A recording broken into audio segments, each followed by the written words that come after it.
ଖ୍ରୀଷ୍ଟରେ ପ୍ରିୟ ଭାଇ ଭଉଣୀମାନେ, ଆଜି ମଧ୍ୟ ପ୍ରଭୁଙ୍କ ବାକ୍ୟରୁ ଆମେ ଆଉ ଗୋଟିଏ ନୂତନ ପ୍ରସଙ୍ଗରେ ଅଳ୍ପ ସମୟ ଧ୍ୟାନ କରିବା ପାଇଁ ଯିବା।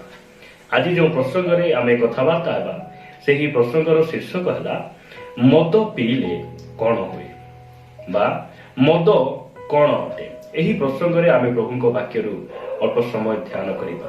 ପ୍ରିୟ ଭାଇ ଭଉଣୀମାନେ, ମଦ କ'ଣ ବୋଲି କହିଲେ, ଯଦି ଆପଣମାନେ ଆଜିର ଏହି ମାନବ ସମାଜରେ ହେଉ କିମ୍ବା ଖ୍ରୀଷ୍ଟିଆନ ସମାଜରେ ମଧ୍ୟ ଅନେକ ଭାଇ ଭଉଣୀମାନେ ଅଛନ୍ତି, ସେମାନେ ଏହି ପ୍ରକାର କହନ୍ତି ଯେ ମଦ ହେଉଛି ଆନନ୍ଦ କରିବାର ଗୋଟେ ମାଧ୍ୟମ, ଏନ୍ଜୟ କରିବାର ଗୋଟେ ମାଧ୍ୟମ। ମଦ ନ ପିଇଲେ ଖୁସି ଲାଗେ ନାହିଁ, ଆନନ୍ଦ ଲାଗେ ନାହିଁ। ଏହି ପ୍ରକାର କଥା ଗୁଡ଼ିକ ବିଭିନ୍ନ ସେମାନଙ୍କର ଭାଷାରେ ସେମାନେ କହନ୍ତି। କିନ୍ତୁ ବାଇବେଲରୁ ଆଜି ଆମେ କଥାବାର୍ତ୍ତା ହେବା ଯେ ମଦ ପ୍ରକୃତରେ କ'ଣ ଅଟେ, ଆଉ ଏହି ମଦ୍ୟ ପାନ କରିବା ଦ୍ୱାରା ଆଉ ମଦ ପିଇଲେ ମନୁଷ୍ୟ ଜୀବନରେ କ'ଣ ଘଟେ। ଏହି କଥା ଆମେ କହି ନପାରୁ, କିନ୍ତୁ ବାଇବେଲ ଆମ୍ଭମାନଙ୍କୁ ସ୍ପଷ୍ଟ ଭାବରେ କହେ, ଆଉ ବାଇବେଲରେ ଯାହା ଲେଖାଯାଏ ତାହା ସମ୍ପୂର୍ଣ୍ଣ ସତ୍ୟ ଅଟେ। ପ୍ରିୟ ଭାଇ ଭଉଣୀମାନେ, ମୁଁ କହିବା ପାଇଁ ଚାହେଁ, ମଦ ଆନନ୍ଦ କରିବାର ମାଧ୍ୟମ ନୁହେଁ। ଏହି ମଦର ଅର୍ଥ ହେଲା ମରେ ମରଣ ଆଉ ଦରେ ଦରିଦ୍ର। ମନୁଷ୍ୟକୁ ମାରିଦେବା ପାଇଁ ମଦ ହେଉଛି ଗୋଟେ ମାଧ୍ୟମ। ମନୁଷ୍ୟର ଜୀବନକୁ ନଷ୍ଟ କରିବା ପାଇଁ ମଦ ଗୋଟେ ବିଷ ସଦୃଶ ଅଟେ, ଗୋଟେ ଔଷଧ ବୋଲି ମଧ୍ୟ ଆପଣ କହିପାରିବେ। ଆଉ ଏହି ମଦ ଜଣେ ଧନୀ ବ୍ୟକ୍ତିକୁ, ଜଣେ ସମ୍ପତ୍ତିର ମାଲିକ, ଜଣେ ମାଲିକକୁ ବର୍ବାଦ କରିବାର ଗୋଟେ ମାଧ୍ୟମ ଅଟେ। ତ ଏହି ମଦ ଜଣେ ପିଇବା ଦ୍ୱାରା କ'ଣ କ'ଣ ସବୁ ଘଟେ, ମୁଁ ଆପଣମାନଙ୍କ ନିକଟରେ 7ଟି ବିଷୟ ରଖିବା ପାଇଁ ଚାହେଁ ଅଳ୍ପ ସମୟ ଭିତରେ। ପ୍ରିୟ ଭାଇ ଭଉଣୀମାନେ, ଆସନ୍ତୁ ମୋ ସହିତ ଆପଣମାନେ ପ୍ରଥମ ବିଷୟ ମୁଁ ଆପଣମାନଙ୍କ ନିକଟରେ ରଖିବା ପାଇଁ ଚାହେଁ। 1 Corinthians 3 ଅଧ୍ୟାୟ 16 ଆଉ 17 ପଦ ପ୍ରତି ଆପଣମାନେ ଧ୍ୟାନ ଦେବେ। ଲେଖାଯାଏ, ତୁମ୍ଭେମାନେ କି ଜାଣ ନାହିଁ ଯେ ତୁମ୍ଭେମାନେ ଈଶ୍ୱରଙ୍କ ମନ୍ଦିର, ଆଉ ଈଶ୍ୱରଙ୍କ ଆତ୍ମା ତୁମ୍ଭମାନଙ୍କ ଅନ୍ତରରେ ବାସ କରନ୍ତି। ଯଦି କୌଣସି ଲୋକ ଈଶ୍ୱରଙ୍କ ମନ୍ଦିରକୁ ନଷ୍ଟ କରେ, ତେବେ ଈଶ୍ୱର ତାହାକୁ ନଷ୍ଟ କରିବେ, କାରଣ ଈଶ୍ୱରଙ୍କ ମନ୍ଦିର ପବିତ୍ର, ସେହି ମନ୍ଦିର ତୁମ୍ଭେମାନେ। ପ୍ରଭୁଙ୍କ ନାମର ଗୌରବ ହଉ। ପ୍ରିୟ ଭାଇ ଭଉଣୀମାନେ, ଆମ୍ଭେମାନେ ଈଶ୍ୱରଙ୍କ ମନ୍ଦିର ଅଟୁ, ଆଉ ପରମେଶ୍ୱର ପୃଥିବୀର କୌଣସି ଘରେ, କୌଣସି ସ୍ଥାନରେ ସେ ବାସ କରନ୍ତି ନାହିଁ। ପରମେଶ୍ୱରଙ୍କର ବାସସ୍ଥାନ ଆମ୍ଭେମାନେ ଅଟୁ, ଆଉ ଆମ୍ଭମାନଙ୍କ ଅନ୍ତରରେ ପବିତ୍ର ଆତ୍ମା ପରମେଶ୍ୱର ବାସ କରନ୍ତି। ଯେତେବେଳେ ଜଣେ ବ୍ୟକ୍ତି ମଦ ପିଇ ନିଜର ଶରୀରକୁ ସେ ନଷ୍ଟ କରେ ବା ପ୍ରଭୁଙ୍କର ସେହି ମନ୍ଦିର ସ୍ୱରୂପ ଅନ୍ତରକୁ ସେ ନଷ୍ଟ କରେ, ଆଉ ପରମେଶ୍ୱର ମଧ୍ୟ କ'ଣ କରନ୍ତି, ସେହି ବ୍ୟକ୍ତିକୁ ନଷ୍ଟ କରିଦିଅନ୍ତି। ଆପଣ ନିଶ୍ଚିତ ଭାବରେ ଶୁଣିଥିବେ ଯେ ସେହି ବ୍ୟକ୍ତିର କିଡନୀ ଏଥିପାଇଁ ପ୍ରୋବ୍ଲେମ ହେଲା, ସେ ସବୁବେଳେ ମଦ ପିଉଥିଲେ। ତାହାକୁ ଏଥିପାଇଁ ଟିବି ବେମାର ହେଲା, କାରଣ ସେ ସବୁବେଳେ ନିଶା ଦ୍ରବ୍ୟ ସେ ସେବନ କରୁଥିଲେ। ପ୍ରିୟ ଭାଇ ଭଉଣୀମାନେ, ମଦ ପିଇବା ଦ୍ୱାରା କ'ଣ ହୁଏ ଯେ ଶରୀରରେ ବିଭିନ୍ନ ରୋଗ ଗୁଡ଼ିକ ଆସେ, ଆଉ ସେହି ରୋଗ ଆସିବା ପାଇଁ ପରମେଶ୍ୱର ଅନୁମତି ଦିଅନ୍ତି, ଆଉ ସେହି ରୋଗ ମାଧ୍ୟମରେ କ'ଣ କରନ୍ତି, ମନୁଷ୍ୟକୁ ପରମେଶ୍ୱର ନଷ୍ଟ କରିଦିଅନ୍ତି, ରୋଗ ଆସିବା ପାଇଁ ଅନୁମତି ଦିଅନ୍ତି।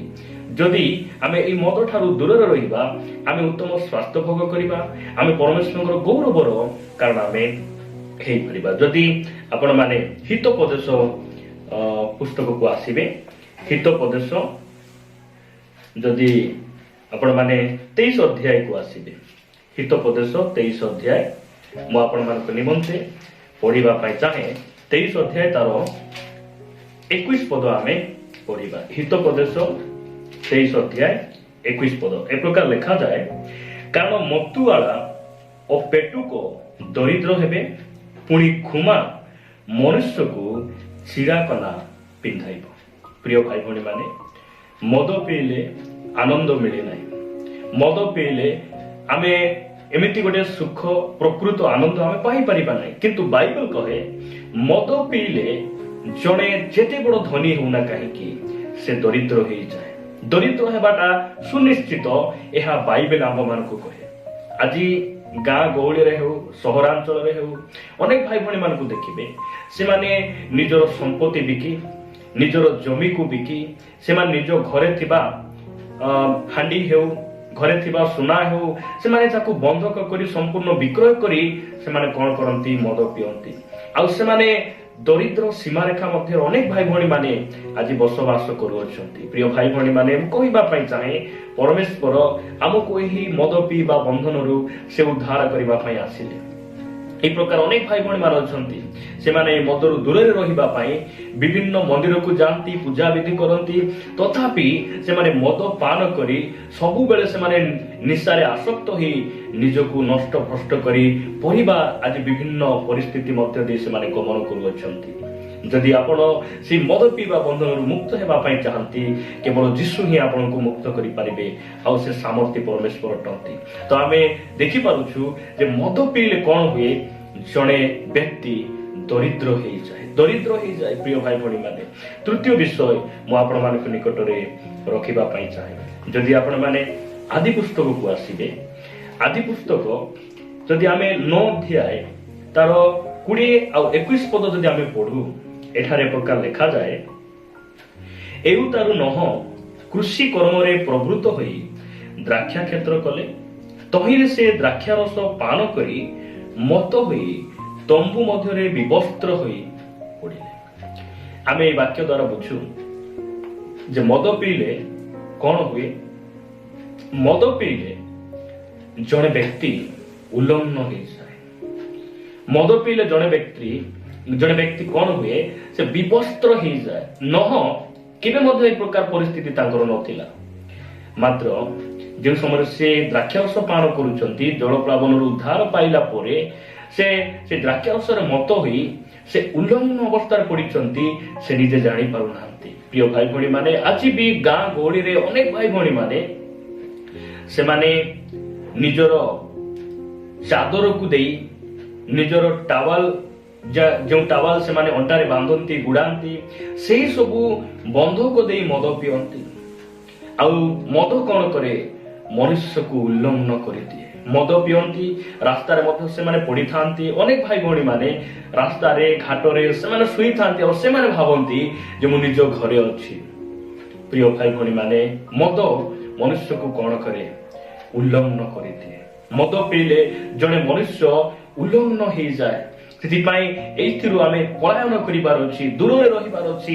ଏହା ବାଇବେଲ ଆମକୁ ପରାମର୍ଶ ଦିଏ। ପ୍ରଭୁଙ୍କ ନାମର ପ୍ରଶଂସା ହେଉ।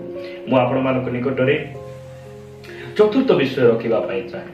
ଚତୁର୍ଥ ବିଷୟ ଆପଣମାନେ ଯଦି ମୋ ସହିତ ଦେଖିବେ, ଏଷ୍ଟର ପୁସ୍ତକ 1 ଅଧ୍ୟାୟ ତାର 10 ଆଉ 11 ପଦରେ ଲେଖାଯାଏ, ସପ୍ତମ ଦିନରେ ରାଜା ଦ୍ରାକ୍ଷାରସରେ ହୃଷ୍ଟଚିତ ହୋଇ ମହୁମନ, ବିସ୍ତା, ହର୍ବଣା, ବିକ୍ଥା ଓ ଅବଗଥ, ସେଥର ଓ କର୍କଶ, ଅକ୍ଷସରସ ରାଜାର ଛାମୁସ୍ତ ଏହି 7 ସେବାକାରୀ ନପୁସକଙ୍କୁ ଆଜ୍ଞା ଦେଲା। 11 ପଦରେ ଲେଖାଯାଏ, ତୁମ୍ଭେମାନେ ଲୋକମାନଙ୍କୁ ଓ ଅଧିପତି ଗଣଙ୍କୁ ବଷ୍ଟି ରାଣୀର ସୌନ୍ଦର୍ଯ୍ୟ ଦେଖାଇବା ପାଇଁ ତାହାକୁ ରାଜମୁକୁଟରେ ଭୂଷିତା କରି ରାଜାଙ୍କ ଛାମୁକୁ ଆଣ, ଯେଣୁ ସେ ପରମ ସୁନ୍ଦରୀ ଥିଲେ। ପ୍ରିୟ ଭାଇ ଭଉଣୀ ମାନେ, ଅକ୍ଷସରସ ରାଜା ନିଜର ସ୍ତ୍ରୀଙ୍କୁ ସେ କଣ କରୁଛନ୍ତି, ତୁମେ ତାଙ୍କର ଆଭରଣ ପିନ୍ଧାଇ, ତାଙ୍କୁ ମୁକୁଟ ପିନ୍ଧାଇ, ତାଙ୍କୁ ତୁମେ ମେକଅପ୍ କରି ରାଜାଙ୍କ ସମ୍ମୁଖରେ ଆଣ, କାହିଁକି ମୁଁ ଦେଖିବା ପାଇଁ ଚାହୁଁଛି। ପ୍ରିୟ ଭାଇ ଭଉଣୀ ମାନେ, ନିଜ ସ୍ତ୍ରୀ, ସେ ବଷ୍ଟି ରାଣୀ ସ୍ତ୍ରୀକୁ ସେ କେବେ କଣ ଦେଖି ନାହାନ୍ତି, କାରଣ ସେ ପରମ ସୁନ୍ଦରୀ ଥିଲେ। ଯେତେବେଳେ ଜଣେ ବ୍ୟକ୍ତି ମଦ ପିଏ, ତାର ଶାରୀରିକ କାମନା କଣ ହୁଏ, ବଢିଯାଏ, ଶାରୀରିକ ଅଭିଳାଷ ବଢିଯାଏ। ଯେତେବେଳେ ଜଣେ ବ୍ୟକ୍ତି ମଦ ପିଏ, ସେ ମା ଭଉଣୀକୁ ମଧ୍ୟ ସେ କମେଣ୍ଟ କରେ। ମଦ ପିଇବା ଦ୍ୱାରା ଆଉ ଗୋଟେ ସ୍ତ୍ରୀ ପଛରେ ଯିବା ପାଇଁ ଇଚ୍ଛା ହୁଏ। ଆଜି ଅନେକ ଭାଇଙ୍କୁ ଯଦି ପଚାରିବେ, ଭଉଣୀମାନଙ୍କୁ ପଚାରିବେ, ଯଦି ସ୍ତ୍ରୀ ଥାଉ ଥାଉ, ସ୍ୱାମୀ ଥାଉ ଥାଉ ଅନ୍ୟ ଆଡକୁ ବେଶୀ ଆକର୍ଷିତ ହେଉଛନ୍ତି, ସେମାନେ ଯେଉଁମାନେ ନିଶା ଦ୍ରବ୍ୟକୁ ସେବନ କରନ୍ତି।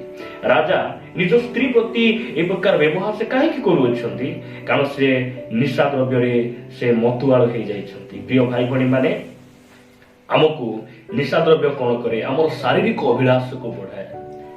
ସେଥିପାଇଁ ଆମକୁ ଏଇଥିରୁ ପଳାୟନ କରିବାର ଆବଶ୍ୟକ ରହିଛି। ନିଜ ସ୍ତ୍ରୀକୁ ଆମେ ସଂଶୋଧନ କରିଥାଉ, ଶାଢ଼ୀ ପିନ୍ଧିବାଟା ଭୁଲ ହେଲେ, ତାଙ୍କର ଚାଲିବାଟା କଥାବାର୍ତ୍ତା ଭୁଲ ହେଲେ, ଜଣେ ସ୍ୱାମୀର କର୍ତ୍ତବ୍ୟ ହେଲା ନିଜ ସ୍ତ୍ରୀକୁ ସଂଶୋଧନ କରିବା, ଶିଖାଇବା। ମାତ୍ର ରାଜା ସେ ପ୍ରକାର କରୁନାହାନ୍ତି। ତାହାଙ୍କର ସେଇ ଉଲ୍ଲଂଘନତାକୁ ଅନ୍ୟମାନଙ୍କ ନିକଟରେ ଦେଖାଇବା ପାଇଁ ସେ ଆଜ୍ଞା କରୁଅଛନ୍ତି। ପ୍ରିୟ ଭାଇ ଭଉଣୀ ମାନେ, ଆମକୁ ଏହି ମଦ କଣ କରେ, ଜଣେ ମନୁଷ୍ୟକୁ ମଦ କଣ କରେ? ସେକ୍ସୁଆଲ ଟେମ୍ପଟେସନ ବା ଶାରୀରିକ ଅଭିଳାଷ ବା ଶାରୀରିକ ସେହି ସମ୍ପର୍କର କାମନାକୁ କଣ କରେ? ବଢାଏ। ଆଜି ଯେଉଁମାନେ ସ୍ତ୍ରୀ ଥାଉ ଥାଉ, ସ୍ୱାମୀ ଥାଉ ଥାଉ ଅନ୍ୟ ସ୍ତ୍ରୀ ପ୍ରତି, ସ୍ୱାମୀ ପ୍ରତି ଆସକ୍ତ ହେବାର ଅନେକ ଅଧିକ ଲୋକକୁ ଆପଣ ଦେଖିବେ। ଅଧିକାଂଶ ଲୋକ ସେମାନେ ନିଶା ଦ୍ରବ୍ୟକୁ ବେଶୀ ସେମାନେ ଭଲ ପାଆନ୍ତି। ପ୍ରିୟ ଭାଇ ଭଉଣୀ ମାନେ, ଏଥିରେ ଆମେ ଜାଣୁ ଯେ ମଦ ପିଇଲେ କଣ ହୁଏ। ଏହି ସବୁ ବିଷୟ ଆମ ଜୀବନରେ ଘଟେ। ସେଥିପାଇଁ ଆମେ ଏସବୁ ବିଷୟରେ ଅଲଗା ରହିବା। ପ୍ରିୟ ଭାଇ ଭଉଣୀ ମାନେ, ମୁଁ ଆପଣମାନଙ୍କ ନିକଟରେ ପଞ୍ଚମ ବିଷୟ ରଖିବା ପାଇଁ ଚାହେଁ। ପଞ୍ଚମ ବିଷୟ ଆପଣ ମାନେ ଏଫେସୀୟ ପୁସ୍ତକକୁ ଆସିବେ। ଏଫେସୀୟ ପୁସ୍ତକ 5 ଅଧ୍ୟାୟ 18 ପଦରେ ପ୍ରକାର ଲେଖାଯାଏ, ଆଉ ଦ୍ରାକ୍ଷାରସରେ ମତ ନ ହୁଅ, ସେଥିରୁ ତ ଅତ୍ୟାଚାର ଜନ୍ମେ। ଦ୍ରାକ୍ଷାରସରେ ଯେତେବେଳେ ଜଣେ ବ୍ୟକ୍ତି ମତ ହେଇଯାଏ, ଅତ୍ୟାଚାର ଜନ୍ମେ। ପାଟିରୁ 2 ଅକ୍ଷର ଭାଷା ବାହାରେ। ମଦ ପିଇ ନିଜ ସ୍ତ୍ରୀକୁ ମଧ୍ୟ ଲୋକ ହତ୍ୟା କରୁଛନ୍ତି। ଗଣ୍ଡଗୋଳ, ଅଶାନ୍ତି, ବିଭିନ୍ନ ସମସ୍ୟା ଗୁଡିକ ପରିବାର ମଧ୍ୟରେ ହଉଛି। ଆପଣ ମାନେ ନ୍ୟୁଜ ଚ୍ୟାନେଲରେ ଦେଖିବେ, ନିଜ ସ୍ତ୍ରୀକୁ ସ୍ୱାମୀ କଣ କରୁଛି? ହତ୍ୟା କରୁଛି। କାହିଁକି? କାରଣ ସେ ମଦ ପିଇ ଥାଉଛି। ମଦ ପରିବାରରେ କଣ କରେ?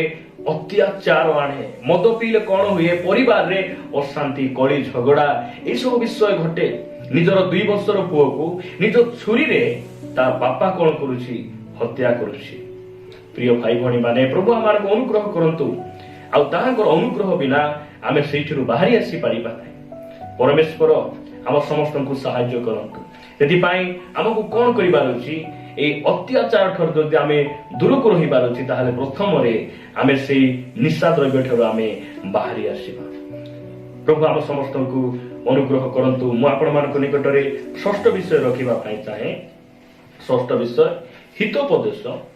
ହିତୋପଦେଶ 31 ଅଧ୍ୟାୟ ଯଦି ଆପଣ ମାନେ 4 ଆଉ 5 ପଦ ପଢିବେ, ଲେଖାଯାଏ, ହେ ଲମୁଏଲ, ରାଜାମାନଙ୍କ ଦ୍ରାକ୍ଷାରସ ପାନ କରିବା ଉଚିତ ନୁହେଁ, ରାଜାମାନଙ୍କର ଉଚିତ ନୁହେଁ। କିଅବା ମଦ୍ୟ କାହିଁ ବୋଲି କହିବା ଭୂପତି ମାନଙ୍କର ଉଚିତ ନୁହେଁ। ରାଜା ହେଉ କିମ୍ବା ସେ ପ୍ରଜା ହେଉ, ଶିକ୍ଷିତ ହେଉ ଅଶିକ୍ଷିତ ହେଉ, କୌଣସି ଲୋକ ହଉନା କାହିଁକି, ଏହି ଦ୍ରାକ୍ଷାରସ ପାନ କରିବା ଉଚିତ ନୁହେଁ। ଯାହା ପିଇବା ଦ୍ୱାରା ଆମେ ମତୁଆଳ ହେଇଯାଉ, ଆମର ବୁଦ୍ଧି ଜ୍ଞାନ ଭ୍ରଷ୍ଟ ହେଇଯାଏ, ଏଇସବୁ ବିଷୟ ପିଇବା କଥା ନାହିଁ, ଖାଇବା କଥା ନାହିଁ। ବାଇବେଲ ଏହା ଆମମାନଙ୍କୁ କହେ। ଆଉ ସେ ଦ୍ରାକ୍ଷାରସ ରାଜା ମାନେ କିମ୍ବା ଭୂପତି ମାନେ ପାନ କରିବା ଉଚିତ ନୁହେଁ। କାହିଁକି ଉଚିତ ନୁହେଁ? 5 ପଦରେ ଲେଖାଯାଏ, ସେମାନେ ପାନ କଲେ ବ୍ୟବସ୍ଥା ପାଶୋରି ଦୁଃଖୀ ସନ୍ତାନ ସମସ୍ତଙ୍କର ବିଚାର ବିପରୀତ କରିବେ। ପ୍ରିୟ ଭାଇ ଭଉଣୀ ମାନେ, ଯେତେବେଳେ ଜଣେ ରାଜା ହଉ, ଜ୍ଞାନୀ ହଉ, ଯିଏ ବି ହଉ, ଯେତେବେଳେ ସେ ମଦ ପାନ କରେ ଆଉ ନିଶା ହେଇଯାଏ, ସେଇ ସମୟରେ ସେ ବ୍ୟବସ୍ଥାକୁ ପାଶୋରି ଯାଏ। ଆଜି ଅନେକ ଭାଇ ଭଉଣୀ ମାନେ ତାଙ୍କର ମନରେ ପ୍ରଭୁ ଦେଇଥିବା ସେ ଆଜ୍ଞା ଗୁଡିକ ତାଙ୍କଠାରେ ସ୍ମରଣରେ ନାହିଁ। ସେମାନେ ଶୁଣୁ ଶୁଣୁ ଭୁଲି ଯାଆନ୍ତି, କାରଣ ସେମାନେ ଚର୍ଚ୍ଚା ଆସନ୍ତି ଆଉ ଲୁଚି ଲୁଚି ସେମାନେ ମଦ ମଧ୍ୟ ପିଅନ୍ତି। ଆଉ ସେମାନେ ପରମେଶ୍ୱରଙ୍କର ବାକ୍ୟକୁ ମନେ ରଖି ପାରନ୍ତି ନାହିଁ। ଯେତେବେଳେ ରାଜା ହଉନା କାହିଁକି ସେ ଲାଞ୍ଚ ନେବେ, ଯେତେବେଳେ ପୋଲିସ ଅଫିସର ହଉନା କାହିଁକି ସେମାନେ ମଦ ପିଅନ୍ତି, ବ୍ୟବସ୍ଥାକୁ ସେମାନେ ବଦଳାଇ ଦିଅନ୍ତି। ଲାଞ୍ଚ ନେବା ଲୋକମାନେ ସେମାନେ କଣ କରନ୍ତି? ବ୍ୟବସ୍ଥାକୁ ସେମାନେ ବିପରୀତ କରନ୍ତି। ସେଥିପାଇଁ ବାକ୍ୟ ମନେ ରହେ ନାହିଁ। ମଦ ପିଇବା ଲୋକମାନଙ୍କ ଠାରେ ପରମେଶ୍ୱର ଦେଇଥିବା ବ୍ୟବସ୍ଥା ସ୍ମରଣରେ ରହେ ନାହିଁ। ମଦ ପିଇଲେ କଣ ହୁଏ? ବାକ୍ୟ ମନେ ରହେ ନାହିଁ। ପ୍ରଭୁଙ୍କର ଆଜ୍ଞା ଗୁଡିକ ଆମେ ପାଳନ କରିପାରିବା ନାହିଁ, ନଷ୍ଟ ହେଇଯାଏ, ବୁଦ୍ଧି ଭ୍ରଷ୍ଟ ହେଇଯାଏ। ପ୍ରିୟ ଭାଇ ଭଉଣୀ ମାନେ, ମୁଁ ଆପଣମାନଙ୍କ ନିକଟରେ ଶେଷ କଥା କହି ସମାପ୍ତ କରିବା ପାଇଁ ଚାହେଁ। ଆପଣ ମାନେ 1 Corinthians 6 ଅଧ୍ୟାୟକୁ ଆସିବେ। 1 Corinthians 6 ଅଧ୍ୟାୟ 9 ଆଉ 10 ପଦରେ ଲେଖାଗଲା, ଅବା ଅଧାର୍ମିକ ମାନେ ଯେ ଈଶ୍ୱରଙ୍କ ରାଜ୍ୟର ଅଧିକାରୀ ହେବେ ନାହିଁ, ଏହା କି ତୁମ୍ଭେ ମାନେ ଜାଣ ନାହିଁ? ଭ୍ରାନ୍ତ ହୁଅ ନାହିଁ। ବ୍ୟଭିଚାରୀ କି ପ୍ରତିମା ପୂଜକ କି ପାରଦାରିକ କି ସ୍ତ୍ରୀବତ ଆଚାରୀ, କି ଦଶପଦ ଲେଖାଯାଏ କି ପୁମନ୍ଥନକାରୀ, କି ଚୋରି, କି ଚୋର, କି ଧନଲୋଭୀ, କି ମତୁଆଳ, କି ନିନ୍ଦକ, କି ପରଦ୍ରବ୍ୟ ଲୁଣ୍ଠନକାରୀ ଏମାନେ ଈଶ୍ୱରଙ୍କ ରାଜ୍ୟର ଅଧିକାରୀ ହେବେ ନାହିଁ। ପ୍ରିୟ ଭାଇ ଭଉଣୀ ମାନେ, ମଦ ପିଇବା ଦ୍ୱାରା ଯେ ଆମେ କେବଳ ଦରିଦ୍ର ହେବୁ, ମଦ ପିଇବା ଦ୍ୱାରା ଆମେ କେବଳ ଉଲ୍ଲଗ୍ନ ହେବୁ, ଆମର ଶାରୀରିକ ଅବସ୍ଥା, ଆମର ସ୍ୱାସ୍ଥ୍ୟ ଖରାପ ହେବ, ମଦ ପିଇବା ଦ୍ୱାରା ଯେ ଆମେ କ'ଣ ହେବୁ, ଯେ ଆମେ ରୋଗ ସମସ୍ୟାର ସାମ୍ନା କରିବୁ, ମଦ ପିଇବା ଦ୍ୱାରା ଯେ ଆମେ କ'ଣ ହେବୁ, ଆମର ପରିବାରରେ ଅତ୍ୟାଚାର ହେବ, ମଦ ପିଇବା ଦ୍ୱାରା ଯେ ଆମର ବୁଦ୍ଧି ନଷ୍ଟଭ୍ରଷ୍ଟ ହେବ, ତାହା ନୁହେଁ। ମଦ ପିଇବା ଦ୍ୱାରା ଆମେ ଈଶ୍ୱରଙ୍କ ରାଜ୍ୟରେ ମଧ୍ୟ ଆମେ ବଞ୍ଚିତ ହେବୁ। ଏଥିପାଇଁ ଜଣେ ବ୍ୟକ୍ତି ମଦ ପିଇଲେ କ'ଣ ହୁଏ, ସେ ମଦ ପିଇ ମଣ୍ଡଳୀକୁ ଯାଇପାରେ, ମଦ ପିଇ ସେ ପ୍ରଚାର କରିପାରେ, କିନ୍ତୁ ମଦ ପିଇ ଈଶ୍ୱରଙ୍କ ରାଜ୍ୟରେ ସେ ପ୍ରବେଶ କରିପାରେ ନାହିଁ। ମତୁଆଳ ମାନେ ଈଶ୍ୱରଙ୍କ ରାଜ୍ୟରେ ଦେଖାଯିବେ ନାହିଁ, ସେମାନଙ୍କୁ ସେଠି ଏଲାଉ ନାହିଁ। ପ୍ରିୟ ଭାଇ ଭଉଣୀ ମାନେ, ସେଥିପାଇଁ ଆସୁ ଆମେ ନିଜକୁ ସୁଧାରିବା। ଯେଉଁମାନେ ଏ ସମୟରେ ବାକ୍ୟ ଶୁଣୁଛନ୍ତି, ମୁଁ ସମସ୍ତଙ୍କୁ କହିବା ପାଇଁ ଚାହେଁ, ଯଦି ଆମେ ଜଣାତରେ ଅଜଣାତରେ ଯଦି କେହି ଆମେ ଏ ପ୍ରକାର ଅଛୁ, ପ୍ରିୟ ଭାଇ ଭଉଣୀ ମାନେ, ପରମେଶ୍ୱରଙ୍କ ବାକ୍ୟ କହେ ଆମକୁ ଏଇଠିରୁ ବାହାରି ଆସିବା, ନହେଲେ ଆମେ ଦରିଦ୍ର ହେଇଯିବା, ଆମେ କ'ଣ ହେବା, ଉଲ୍ଲଗ୍ନ ହେଇଯିବା, ଆମ ଶାରୀରିକ କାମନା ଆମର ଅଧିକ ଭାବରେ ଆମେ କ'ଣ ହେବା, ବେବିଚାରୀ ହେଇଯିବା, ଆମେ କ'ଣ ହେବା, ଆମର ଶରୀରରେ ବିଭିନ୍ନ ରୋଗ ଗୁଡ଼ିକ ପରମେଶ୍ୱର ଆସିବା ବେଳେ ସେ ଅନୁମତି ଦେବେ, ଯଦ୍ୱାରା ଆମେ କ'ଣ ହେବା, ଦୁଃଖ କଷ୍ଟ ଦେଇ ଆମେ ଗତି କରିବା। ଆଉ ପରବର୍ତ୍ତୀ ସମୟରେ ଆମେ ଦେଖୁଛୁ ଯେ ଆମର ପରିବାରରେ ଅତ୍ୟାଚାର ହେବ, ଆମର ବୁଦ୍ଧି ନଷ୍ଟ ହେଇଯିବ, ଆଉ ଈଶ୍ୱରଙ୍କ ରାଜ୍ୟରୁ ଆମେ କ'ଣ ହେବା, ବଞ୍ଚିତ ହେବା। ସେଥିପାଇଁ ଏସବୁ ବିଷୟ ଆମେ ଧ୍ୟାନ ରଖି ଆମେ ନିଜକୁ ସୁଧାରି ପ୍ରଭୁଙ୍କ ସହିତ ଆମେ ପ୍ରତିଦିନ ଚାଲୁଥିବା। ପ୍ରଭୁ ଏ ବାକ୍ୟ ଦେଇ ଆମ ପ୍ରତ୍ୟେକଙ୍କୁ ପ୍ରଚୁର ଭାବରେ ଆଶୀର୍ବାଦ